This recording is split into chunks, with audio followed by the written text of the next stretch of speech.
I still remember exactly what I was wearing that day.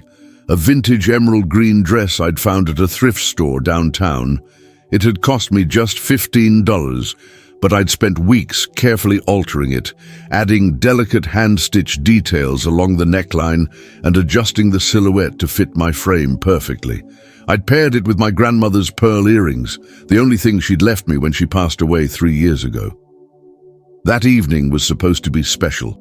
Mom had organized a fancy dinner at Le Chateau, the most expensive restaurant in town, to celebrate my brother James getting accepted to Harvard Law. The table was filled with relatives I hadn't seen in months, Uncle Robert and Aunt Claire, my cousins from Boston, and even my grandparents who rarely left their lake house anymore. Everyone was dressed impeccably, as always when my mother organized anything. I was running late that evening. The bus had broken down halfway to my apartment, and I'd had to walk the remaining 15 blocks in heels. By the time I arrived, they were already seated at the large round table in the center of the dining room. Crystal chandeliers sparkled overhead, and waiters in pressed black uniforms weaved between tables carrying silver trays. "There she is, finally," my mother announced as I approached, her voice carrying just enough for the neighboring tables to hear. I noticed her eyes scan my outfit from top to bottom, her lips tightening into that familiar thin line of disapproval. I slid into the empty seat between my cousin Emma and Uncle Robert, smoothing my dress as I sat down. "Sorry I'm late," I said, reaching for my water glass. "The bus broke down. Maybe if you had a real job, instead of chasing this fashion fantasy, you could afford a car like your brother," my mother replied, gesturing toward James, who at least had the decency to look uncomfortable. "I have a real job, Mom," I said quietly. "The design internship is unpaid, but my cafe job covers my rent." Was all she said, before turning to ask my aunt about her recent trip to the Bahamas. The waiter appeared at my shoulder to take my order. I hadn't even looked at the menu yet, but I quickly chose the cheapest pasta dish I could find. Mom was paying, but I knew any expensive choice would trigger another comment about my financial situation. Dinner progressed, as our family gatherings usually did. My brother's accomplishments dominated the conversation while I picked at my food, occasionally answering direct questions about my hobby, as my mother called my fashion design studies. It was during dessert when it happened. Uncle Robert had kindly asked to see some of my recent design sketches.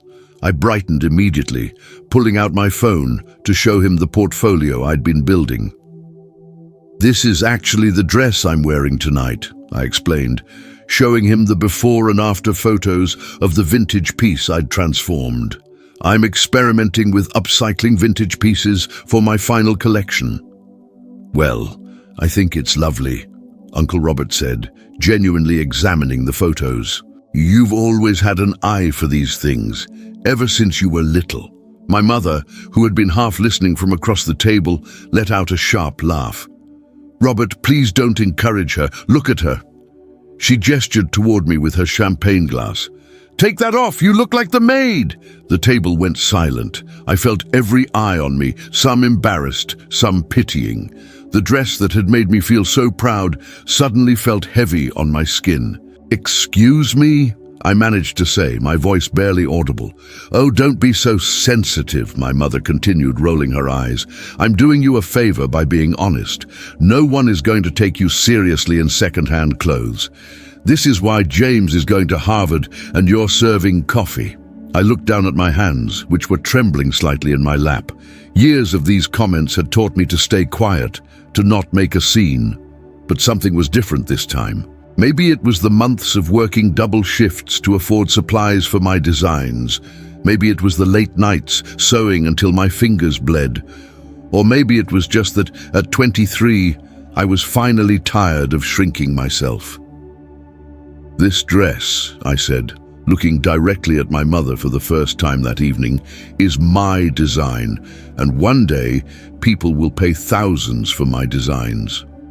My mother snorted. "Thousands? For refurbished thrift store finds? Please, let's be realistic about your talents." I felt something inside me crack. Every dismissed dream, every belittled achievement, every comparison to my brother, it all came rushing to the surface. You know what's not realistic, Mom? Expecting me to be someone I'm not? My voice was steady now. I'm not James. I'm never going to be a lawyer or a doctor or whatever you think would make me worthy of your approval. This is hardly the place, my mother began, her eyes darting to the neighboring tables. It never is the right place with you, I continued, but I'm done waiting for your permission to be proud of myself. The tension around the table was thick enough to cut with a knife.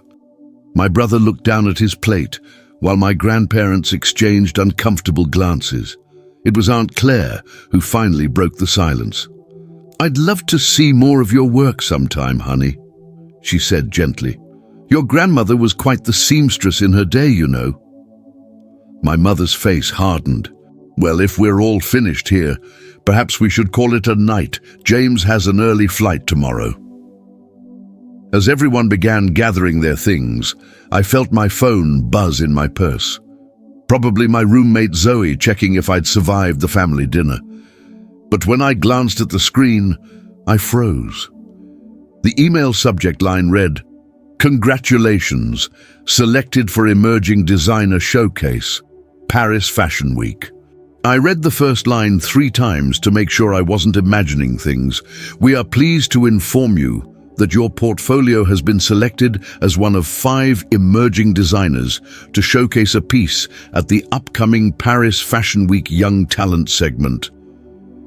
My hands were shaking so badly I could barely hold my phone. I'd applied months ago on a whim, never expecting anything to come of it. The showcase was legendary for launching unknown designers into the spotlight. And they'd chosen me and my thrift store finds. Is everything all right? Uncle Robert asked, noticing my expression. My voice caught in my throat.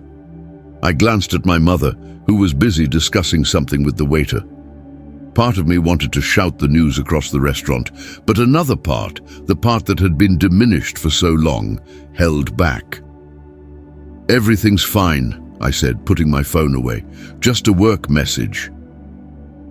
That night, I couldn't sleep.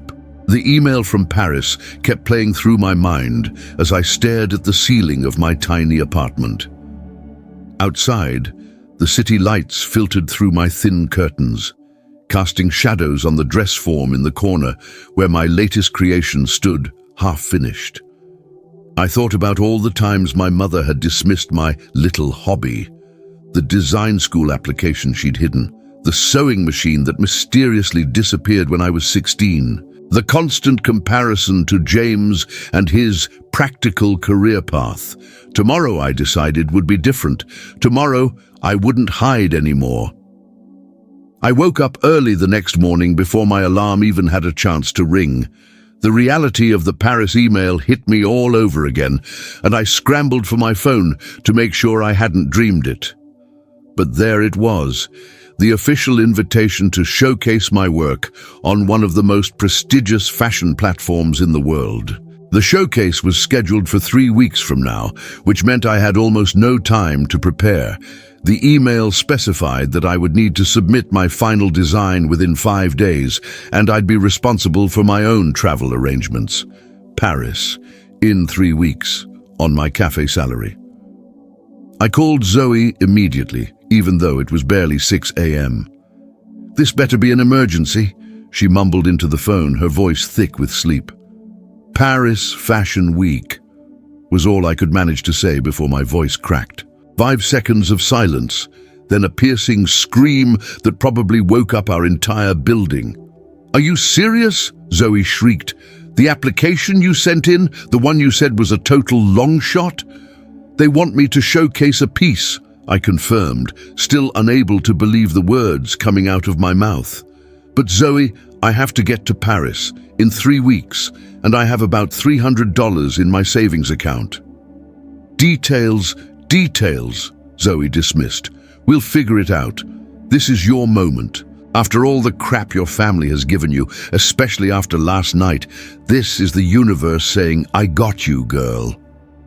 I hadn't even told her about the maid comment yet, but Zoe knew my mother well enough to imagine how dinner had gone. Was it bad? She asked, her tone softening. The usual, I sighed. But worse, she called me a maid in front of everyone because of my dress. Your emerald dress? The one that looks amazing on you? The one you made? Zoe was fully awake now, her voice rising with indignation. That's the one, I confirmed. Right before I got the Paris email, actually. Talk about timing. Oh my God, Zoe gasped. Please tell me you showed her the email right there at the table. Please tell me you saw her face when she realized her maid daughter is going to Paris freaking Fashion Week. I hesitated. I didn't tell her. What? Why not? It was a good question. Why hadn't I announced it right there? It would have been the perfect moment to prove her wrong, to see the shock on her face. I don't know, I admitted. I guess part of me was afraid she'd find a way to ruin it somehow, or tell me I didn't deserve it, or that it wasn't a real achievement. Zoe was quiet for a moment. That's messed up, she finally said. But I get it. So what's the plan now?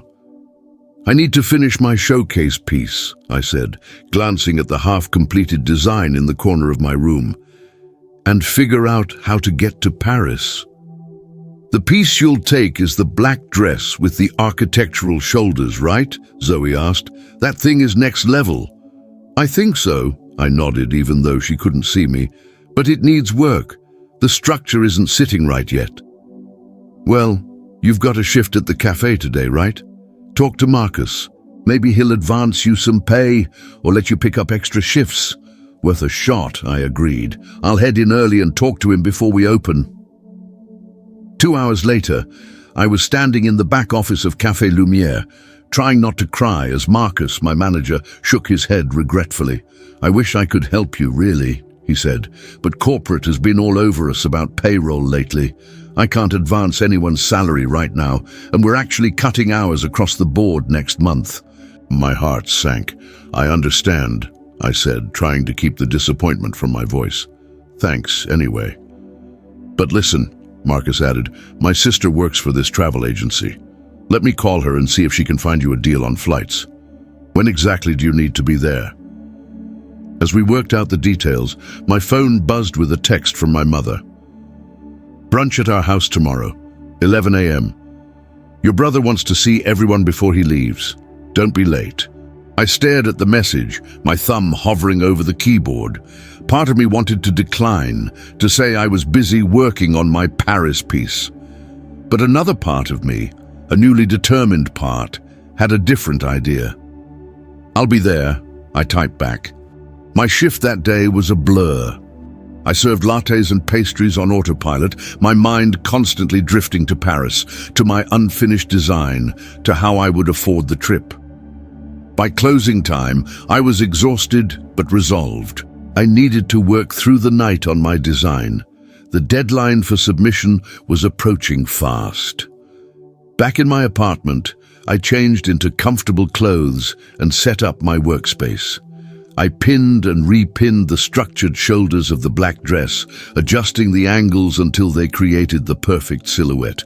Hours passed as I hand-stitched intricate details along the bodice, periodically stepping back to assess the overall effect. Around 3 a.m., Zoe came home from her bartending shift and found me still working, surrounded by scraps of fabric and empty coffee cups. "Have you slept at all?" she asked, dropping her bag on the couch. "Not yet," I mumbled, pins between my teeth as I adjusted a seam. "You need to rest," she insisted. "You've got brunch with the Dragon Lady tomorrow, remember?" I nodded, finally sitting back to stretch my cramped shoulders. "I know, but I'm taking this with me," I said, gesturing to the dress. Zoe raised an eyebrow. "You're bringing your Paris piece to brunch with your fashion-hating mother? Bold move." "Not just bringing it," I said, a plan crystallizing in my mind. "I'm wearing it, and I'm going to tell everyone about Paris." Zoe's eyes widened. "Okay, now I wish I could be there to see her face, but seriously, you need to sleep if you're going into battle tomorrow." She was right. I carefully set aside my work and fell into bed, setting my alarm for 9 a.m. I needed to be fresh for what was coming. Morning arrived too quickly. I showered and carefully applied my makeup, opting for a sophisticated look that would complement the dramatic lines of my design. Then, with Zoe's help, I slipped into the black dress. It wasn't quite finished. Some of the detailed stitching on the back was still incomplete, but the effect was undeniable. The architectural shoulders created a powerful silhouette, while the sleek lines of the bodice gave way to a subtle flare at the hip. It was bold, modern, and undeniably high fashion. "You look amazing," Zoe breathed, circling me with critical eyes. "Seriously, this is museum-worthy." I studied my reflection in our full-length mirror. The woman looking back at me seemed different somehow, taller, more confident, ready for whatever came next. "Thanks for everything, Zoe," I said, grabbing my bag. "Wish me luck." "You don't need luck," she called as I headed for the door. "Just remember who you are when she tries to tell you who you're not." My parents' house was a 20-minute bus ride away, in the affluent north side of the city. As I walked up the manicured path to their front door, I felt strangely calm. Last night, the idea of confronting my mother had filled me with anxiety. But today, wearing my own creation, the very piece that would soon be seen on a Paris runway, I felt armored. I rang the doorbell, taking a deep breath as I heard footsteps approaching. The door swung open to reveal my father, whose expression shifted from welcome to surprise as he took in my outfit. "Well, don't you look interesting," he said, stepping aside to let me in. My father had always been the more diplomatic parent, careful not to openly criticize me the way my mother did, but never quite defending me either. "Thanks, Dad," I replied, kissing his cheek as I passed. "It's my own design."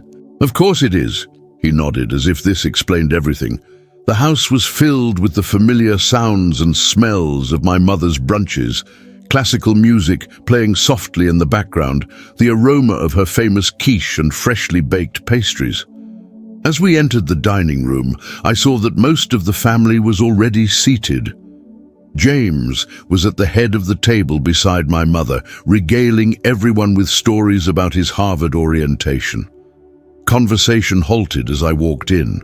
Every eye turned to take in my dramatic silhouette, the architectural shoulders creating a striking impression against the conservative decor of my parents' dining room. "What on earth are you wearing?"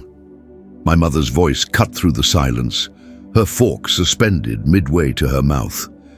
"My latest design," I replied calmly, taking the empty seat beside Aunt Claire. "Good morning, everyone." "It's certainly avant-garde," Aunt Claire offered kindly, while Uncle Robert nodded appreciatively. "It's a bit much for brunch, don't you think?" My mother pressed her smile tight. "We're not at a fashion show." The opening was perfect. I took a sip of water, set down my glass carefully, and met her eyes. "Actually, this piece will be at a fashion show," I said, my voice steady. "In Paris, in 3 weeks." The silence that followed my announcement was deafening. I could almost hear the gears turning in everyone's heads as they processed what I'd just said. My mother's face cycled through several expressions: confusion, disbelief, and finally a forced smile that didn't reach her eyes. "Paris?" she repeated, as if I'd spoken a foreign language. "What are you talking about?" "Paris Fashion Week," I clarified, reaching for a croissant from the basket in front of me. I broke off a piece with deliberate calm, though my heart was racing. "I've been selected for the Emerging Designer Showcase. This dress will be on the runway." James, to his credit, was the first to react positively. "Wow, sis, that's incredible. How did that happen?" I explained about the portfolio submission I'd sent months ago, the competitive selection process, and how I'd received the confirmation email just the night before, right after dinner. "Last night?" My mother's voice had taken on an odd quality. "You knew about this at dinner and didn't say anything?" I met her gaze steadily. "Yes, I found out right as we were leaving. Well, she said, setting down her napkin, this is certainly unexpected news. Uncle Robert raised his coffee cup in my direction. I think it's fantastic. Absolutely fantastic. Our family, represented at Paris Fashion Week. That's quite an achievement. A chorus of congratulations followed from around the table, each relative seeming genuinely impressed. Everyone except my mother, who was now busying herself with rearranging the fruit platter. When do you leave? Aunt Claire asked, leaning forward with interest. That's actually the complicated part, I admitted. The showcase is in 3 weeks, but I'm still figuring out how to afford the trip. The recognition is amazing, but they don't cover travel expenses for new designers. How much do you need? My father asked, surprising me. He rarely involved himself in these conversations, usually deferring to my mother on anything related to my career choices. Before I could answer, my mother interjected, James needs a new laptop for school. We just ordered it yesterday. It's not a good time for unexpected expenses, David. The familiar sting of being secondary to James's needs washed over me, but this time it was accompanied by something else, a sense of clarity. This pattern wasn't new, but now I could see it for what it was. I wasn't asking for money, Mom, I said quietly. Dad just asked a question, and I was going to answer it. Well, it sounded like you were hinting, she replied dismissively. Besides, Paris Fashion Week sounds very glamorous, but let's be practical. Is this really going to lead anywhere? Or is it just another expensive detour on your way to eventually getting a real career? And there it was, the familiar dismissal, the undermining of anything that didn't align with her vision for my life. But something had shifted inside me. Perhaps it was the validation from the selection committee, or maybe it was just years of accumulated resilience finally reaching critical mass. Whatever it was, I no longer felt the need to defend my choices to her. It's leading exactly where I want to go, I said simply, and I'll figure out how to get there. I might be able to help, Uncle Robert said suddenly. I have a mountain of airline miles I never use. Let me look into transferring some to you. My mother's head snapped in his direction. Robert, don't encourage this. She needs to be realistic about her future, not chasing fantasies around Europe. With all due respect, Elizabeth, Robert replied, his voice firm but kind. Being selected for this showcase isn't a fantasy. It's a significant professional opportunity. If my airline miles can help my niece advance her career, I'd be delighted to offer them. I felt a rush of gratitude toward my uncle. It wasn't just the offer of miles. It was the acknowledgement that my work had value, that my path was legitimate. Thank you, Uncle Robert, I said sincerely. That would be amazing. The conversation shifted as my mother, clearly displeased but unwilling to argue further with her brother-in-law, steered everyone's attention back to James and his Harvard plans. I didn't mind. For once, I didn't need to be the center of attention or fight for validation. The confidence I felt wearing my design, combined with the knowledge that it would soon appear on an international stage, was enough. After brunch, as everyone was dispersing, Uncle Robert pulled me aside in the hallway. I meant what I said about the airline miles, he said, his voice low, but there's something else. Your Aunt Claire and I have an apartment in the Marais district in Paris. Nothing fancy, but it's a small pied-à-terre we use when we visit. It's empty most of the time. You're welcome to stay there during Fashion Week. I stared at him, momentarily speechless. Are you serious? That would solve everything. He smiled, pulling out his phone. I'll text you the details. And listen, don't let your mother's reaction diminish what you've accomplished. She has a very narrow definition of success. Thank you, I whispered, fighting back tears. Not just for Paris, but for seeing me. He squeezed my shoulder. I've always seen you. Your grandmother did too. She'd be so proud of where you're taking your talent. As I was preparing to leave, my mother intercepted me by the front door. Her expression was complex, a mixture of annoyance and something else I couldn't quite identify. "That dress is certainly bold," she said, eyeing my creation with clinical detachment. "But isn't it a bit impractical? You can barely sit down properly in it." "It's not designed for sitting at brunch, Mom," I replied, keeping my voice even. "It's meant for a runway." "Well," she sniffed, "I suppose we'll see if these Paris people actually appreciate this sort of thing. Just don't be too disappointed if it doesn't go as you imagine.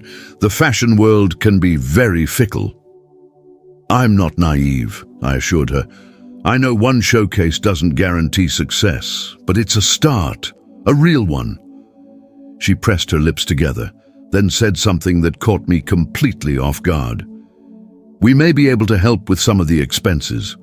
Your father and I will discuss it." I blinked, uncertain how to respond. Was this her way of offering support, or was there a catch? "Thank you," I said cautiously. "But Uncle Robert's already offered the airline miles and their apartment. I think I'll be okay." Something flashed across her face: disappointment, anger, relief. It was gone before I could identify it. "I see," she said stiffly. "Well, Robert has always had a soft spot for you, just like your grandmother." There was an edge to her voice when she mentioned my grandmother, her mother-in-law, with whom she'd had a complicated relationship. My grandmother had been the one who taught me to sew, who encouraged my creativity when my mother was pushing me toward business school. "Yes," I agreed simply, "just like Grandma.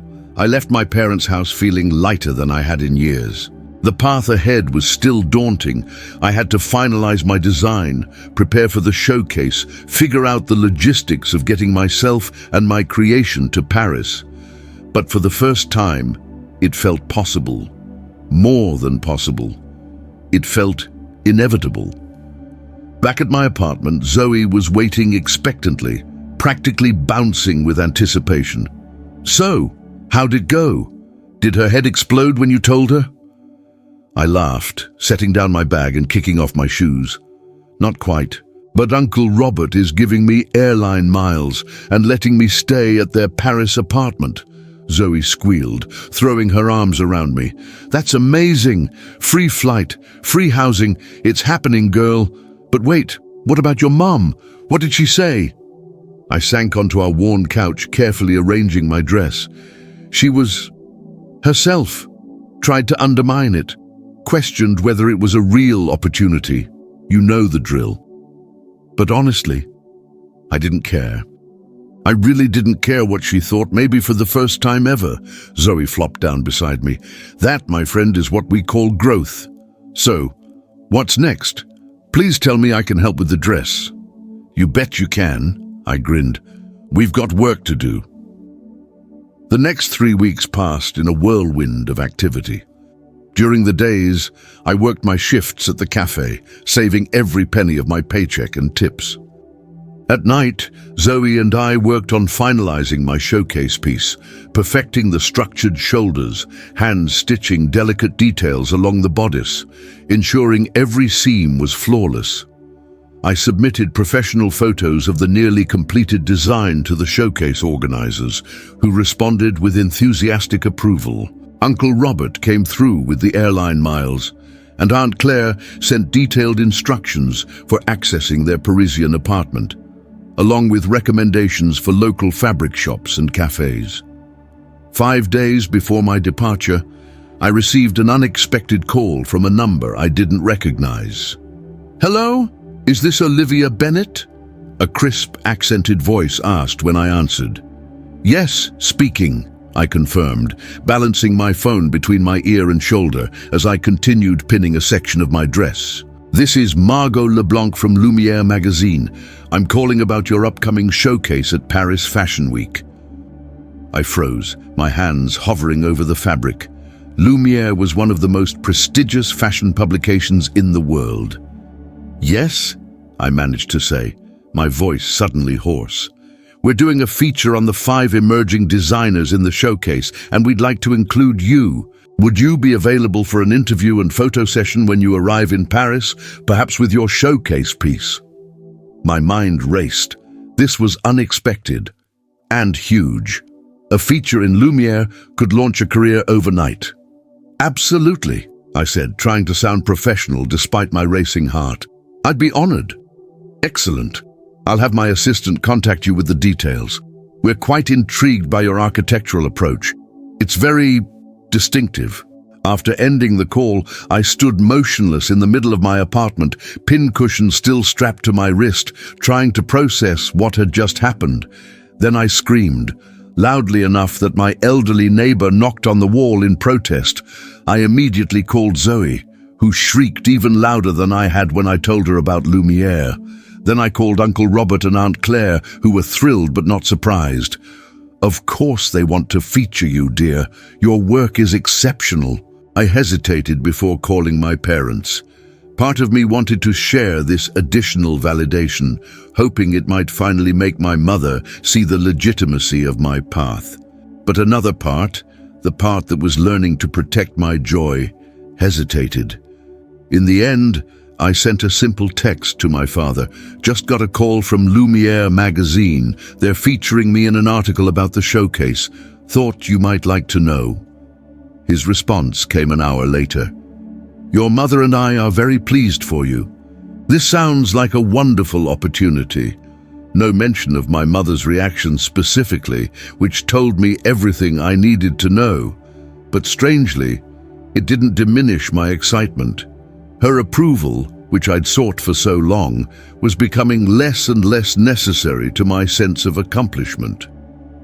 The night before my flight, I carefully packed my showcase piece in a specialized garment bag, along with the tools I might need for last-minute adjustments. Zoe helped me pack my personal suitcase, insisting that I needed to dress the part of an up-and-coming designer during my time in Paris.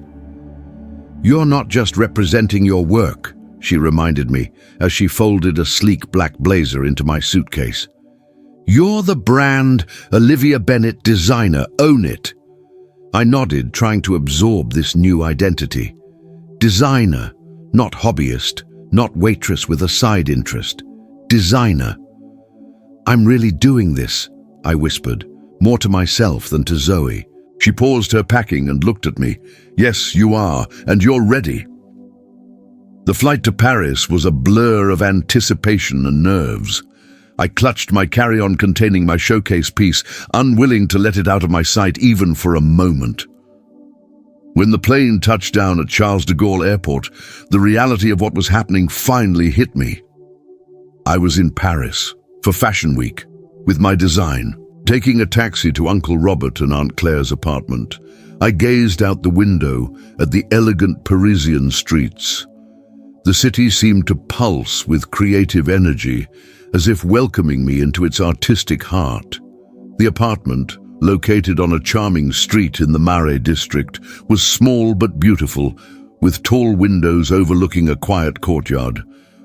I spent that first day settling in, finding my bearings in the neighborhood and confirming details for the showcase. The event was scheduled for the day after tomorrow, with the Lumiere interview set for tomorrow afternoon. Everything was happening so quickly, it hardly felt real. That evening, as I was making final adjustments to my design, my phone rang. It was my mother. I hesitated before answering, bracing myself for whatever criticism or doubt she might express. Hello?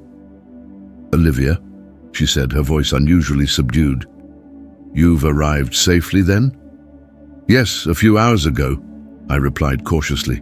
The apartment is lovely. There was a pause then. Your father wanted me to wish you luck for your showcase. The hesitation before showcase was subtle but unmistakable, as if she still couldn't quite bring herself to acknowledge the legitimacy of what I was doing. Thank you, I said simply. I waited for what might come next, a question about my plans, perhaps, or even genuine interest in how I was feeling on the eve of this significant moment in my career. Instead, she said, well, be careful in a foreign city. Don't wander around alone at night. I won't, I promised, feeling the familiar disappointment settle in my chest.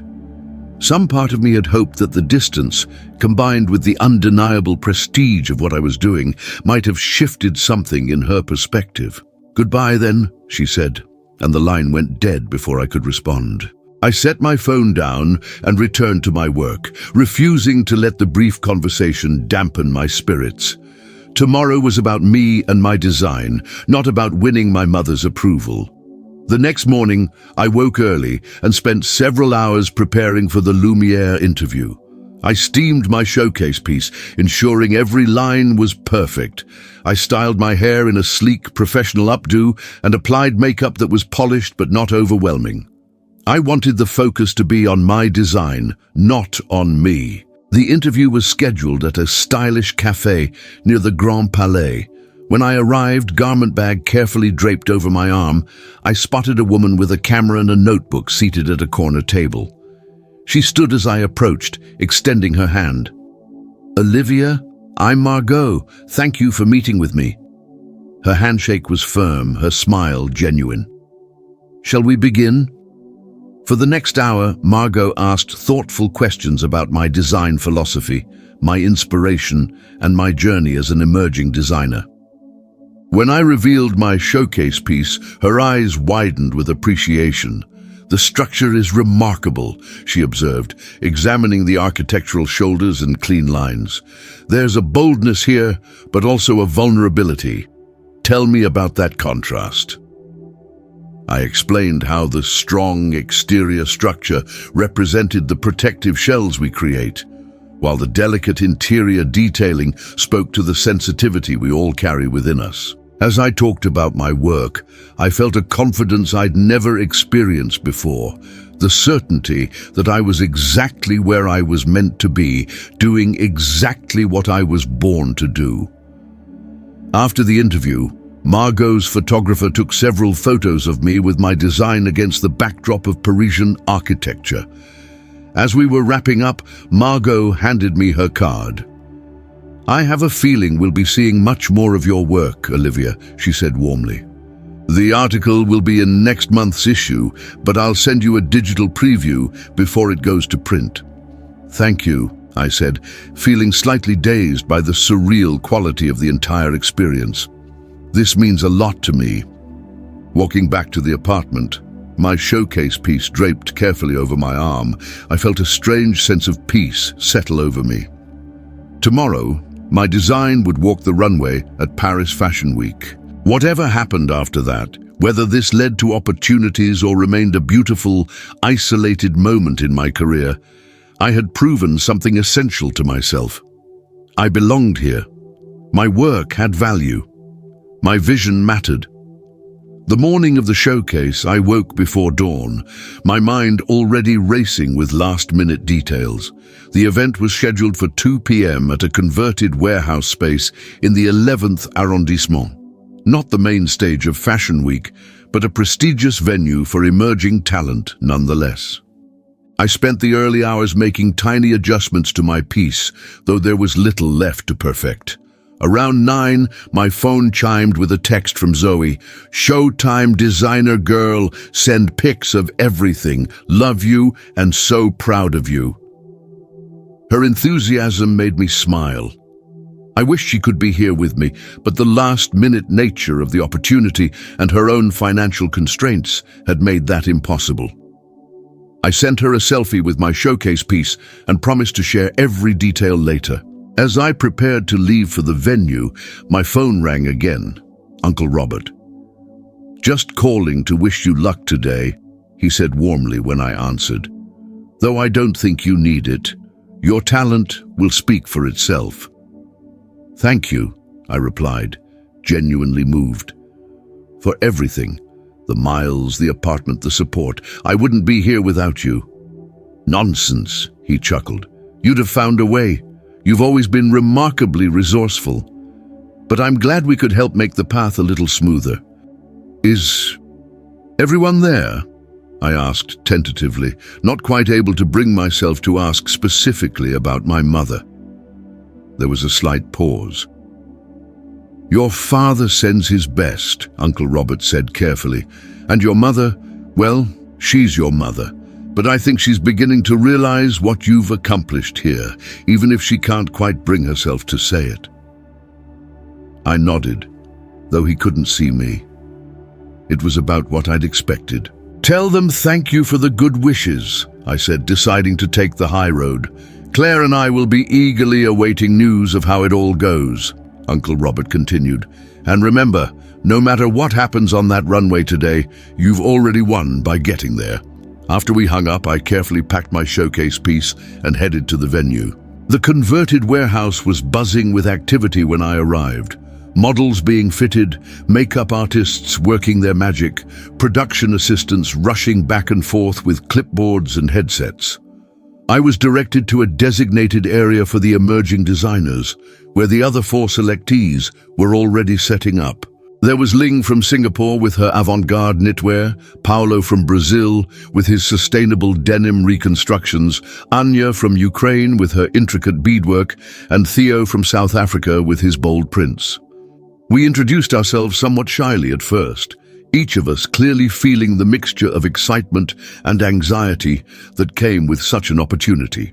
But soon we were chatting like old friends, united by our shared passion and the surreal nature of finding ourselves here at Paris Fashion Week. "I still can't believe they selected my portfolio," Anya confessed as she adjusted the beading on her showcase piece. "I almost didn't apply." "Same," I admitted. "I submitted on the last possible day, didn't tell anyone I'd even applied." Theo laughed. "I told everyone. My entire village knew. I needed them to keep me accountable, otherwise I might have talked myself out of it." A production assistant approached our area. "Designers, we need your pieces ready for model fitting in 30 minutes. After that, you'll meet with hair and makeup to discuss your vision for the complete look." The reality of what was happening hit me anew. My design wouldn't just be displayed, it would be worn, it would move, it would be photographed on a real runway. And I had input on how the entire presentation would come together. When the models arrived, I was introduced to Adeline, a tall, graceful woman with striking features who would be wearing my piece. As she tried it on, I made minor adjustments, ensuring the fit was perfect and the architectural shoulders sat exactly as I'd envisioned. "It's beautiful," Adeline commented, examining herself in the mirror. "Very powerful. I feel like I'm wearing art, not just clothing." Her words sent a thrill through me. That was exactly what I'd intended, to create wearable art that made the wearer feel transformed. The next few hours passed in a whirlwind of activity. I consulted with the hairstylist, deciding on a sleek, severe bun that would complement the strong lines of my design. The makeup artist and I settled on a dramatic eye and neutral lip that enhanced rather than competed with the structural elements of the piece. As the showcase time approached, the backstage area became increasingly frantic. Production assistants were everywhere, designers were making last-minute adjustments, and models were being finalized in hair and makeup. Through it all, I remained strangely calm. Whatever happened next, I had made it here. My design was about to walk a Paris Fashion Week runway. No one, not even my mother, could take that away from me. "5 minutes to showcase," a production manager called out. "Designers, please take your places in the viewing area. Models to the lineup position." I gave Adeline one final once-over, adjusted a seam that didn't need adjusting, and whispered, "Thank you," before heading to the designated viewing area for designers. The venue had been transformed since I'd arrived. Rows of chairs lined either side of a sleek black runway, nearly every seat filled with fashion industry insiders, journalists, buyers, and influencers. Powerful spotlights illuminated the runway, while the rest of the space remained in dramatic shadow. I took my seat among the other emerging designers, heart pounding as the music began, a pulsing electronic beat that seemed to match my racing pulse.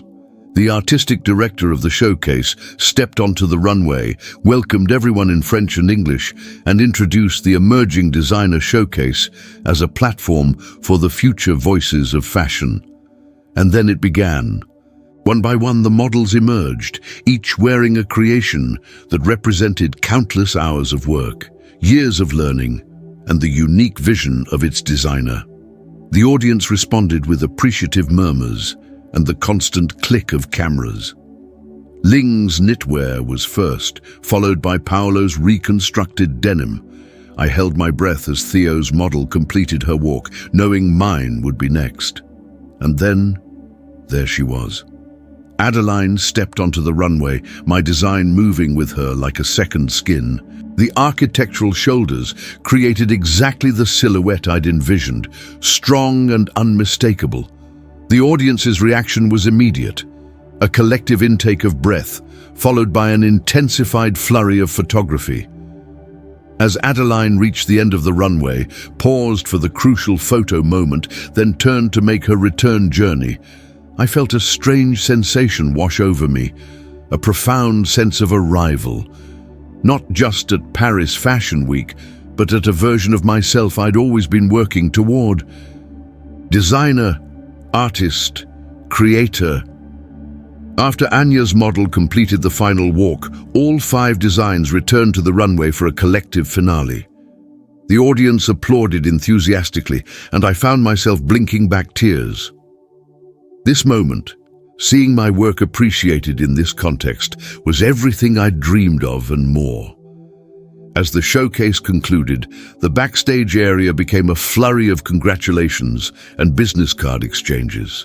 Several journalists approached me for comments, and a buyer from a high-end boutique in Milan expressed interest in seeing my complete collection when it was ready. I tried to respond professionally to each inquiry, even as my mind struggled to process what was happening. In the midst of this whirlwind, my phone buzzed with a text. I expected it to be from Zoe or Uncle Robert, but when I glanced at the screen, I was shocked to see my father's name. "Your mother and I saw the live stream. You looked beautiful, and the dress is extraordinary. We're very proud." I stared at the message, reading it 3 times to be sure I hadn't misunderstood. My parents had watched the live stream, my mother had seen my design on the runway, and they were proud. Before I could formulate a response, another text came through from the same number. "This is your mother now. The shoulders on your dress reminded me of something my mother used to say. Stand tall even when they try to make you small." You stood tall today, Olivia. I'm sorry I tried to make you small. The phone nearly slipped from my suddenly trembling fingers. In all my years, I had never heard my mother apologize for anything, and here, in the aftermath of my Paris debut, came words I'd stopped hoping for long ago. I didn't have time to process this unexpected development as a woman in impeccable Parisian chic approached me, hand extended. "Olivia Bennett? I'm Vivienne Moreau from Atelier Lumière. Your piece was remarkable. Exactly the fresh perspective we've been looking for. Do you have a card? I'd like to discuss possibilities." Atelier Lumière was one of the most prestigious fashion houses in Paris, known for nurturing emerging talent. With hands that weren't quite steady, I handed her my newly printed business card. "I love the architectural influence," she continued, examining a photo of my design on her tablet. "It's bold but wearable, innovative but not gimmicky. Do you have other pieces in this aesthetic?" "Yes," I confirmed, thinking of the half-completed designs back in my tiny apartment. "This is part of a collection exploring structural elements as emotional armor." Vivian nodded approvingly. "Conceptual but accessible. I'd like to see more. Perhaps over coffee tomorrow. My assistant will contact you with details." As she moved away to speak with another designer, I stood frozen in place, trying to absorb what had just happened. A potential opportunity with Atelier Lumière. It was beyond anything I could have imagined when I received that email just 3 weeks ago. After the showcase formally ended, The 5 emerging designers were invited to a small reception with industry insiders. As I circulated, glass of champagne in hand, I found myself engaged in conversations about my design philosophy, my influences, my vision for future collections. People were treating me like a legitimate designer, not a hobbyist, not a dreamer, but a professional with something valuable to contribute to the fashion world. It was during this reception that my phone rang again. Zoe. "I'm ducking out for a moment," I told the small group I'd been chatting with, stepping into a quieter corner to take the call. "You did it!" Zoe screamed when I answered. "I watched the whole live stream. You were amazing. The dress was incredible. Everyone in the cafe watched with me. They were all cheering for you." Her enthusiasm was exactly what I needed in that moment. Pure, uncomplicated joy from someone who had believed in me from the beginning. "I can't believe it's real," I admitted, the events of the day finally catching up with me. "Zoe, a buyer from Milan wants to see my collection. Atelier Lumière wants to meet with me tomorrow. And my mother apologized." "Wait, what? Which of those things is most shocking?" "Actually, it's definitely the last one." I laughed, feeling lighter than I had in years. "I know, I'm still processing it." "Well, process it while doing some serious celebrating," Zoe insisted. "You deserve to enjoy every second of this. It's just the beginning, you know that, right?" "I'm starting to believe it might be," I replied. After ending the call, I rejoined the reception, allowing myself to fully inhabit this new reality, one where my creativity was valued, my vision respected, my path legitimate. Later that night, back in Uncle Robert and Aunt Claire's apartment, I sat by the window overlooking the quiet Parisian courtyard. The events of the day played through my mind, like scenes from someone else's life. The showcase, the industry recognition, the unexpected texts from my parents, the meeting scheduled with Atelier Lumière. I thought about the emerald green dress that had started it all, the one my mother had mocked at James's celebration dinner. "Take that off, you look like the maid," she'd said.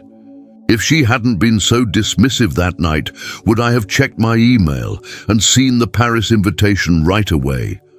Would I have announced it at dinner? How differently might things have unfolded? But perhaps it had all happened exactly as it needed to.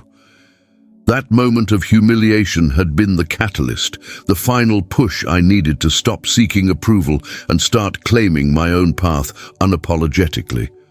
I pulled out my phone and finally responded to my parents' texts. "Thank you both for watching. It means more than I can say. This is just the beginning." Then I added a separate message to my mother. "The shoulders were for you, Mom, for all the times I should have stood taller."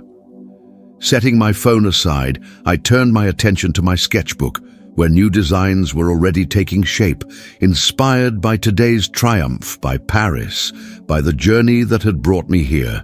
In just a few hours, I would be meeting with one of the most prestigious fashion houses in the world. They would be looking at my work, considering my vision, seeing me as I had always hoped to be seen.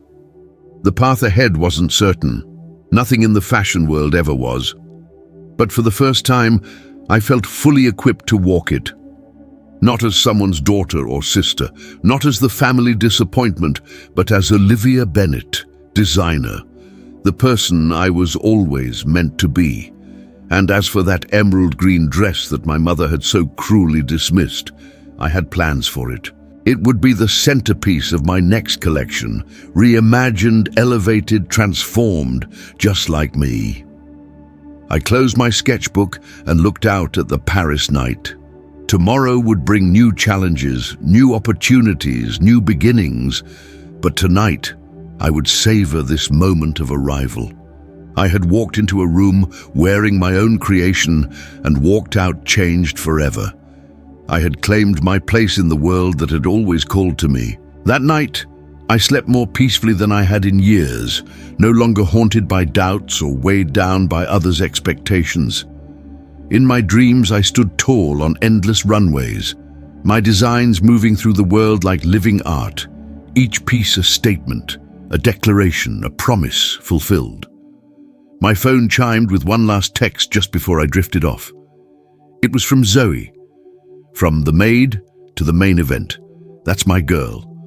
Always knew you'd show them all. I smiled in the darkness. Yes, I had shown them. But more importantly, I had finally shown myself